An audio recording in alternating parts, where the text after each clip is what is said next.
গতকাল লাইভে একজনকে বুদ্ধি দিলাম, ডিম বিক্রি করেন, ডিম বিক্রি করলে ভালো ইনকাম। পরপর দুইজন আমাকে ইনবক্স করছে, ভাই আপনি জীবনে ডিম নিজে বিক্রি করছেন, ডিম বিক্রি করলে ইনকাম আন্দাজে বলেন। আমি চিন্তা করলাম ঘটনা তো সত্য, ডিম তো আমি জীবনেও বিক্রি করিনি, তাহলে ডিম বিক্রি নিজে না করলেও ডিম যারা বিক্রি করে তার সাথে তো কথা বলা যায়। যেইভাবে সেই কাজ, অফিসের সামনে একটা লোক ডিম বিক্রি করে প্রতিদিন, তার সাথে আগেও পরে টুকপাত কথাবার্তা হয়েছে, এত ডিটেলস কথাবার্তা হয়নি কখনোই। তো তাকে তার যেই ডিম সেগুলো নিয়ে কথা বললাম।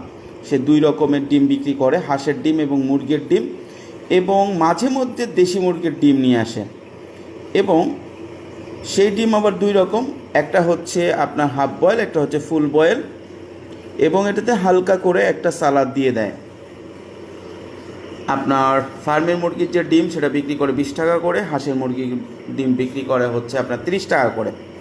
হাঁসের মুরগির ডিমে 12 থেকে 13 টাকা এবং দেশি ডিমে 9 থেকে 10 টাকা প্রফিট থাকে, যেহেতু হোলসেলে নিয়ে আসে। এবং প্রতিদিন 150 থেকে 200 ডিম বিক্রি হয়।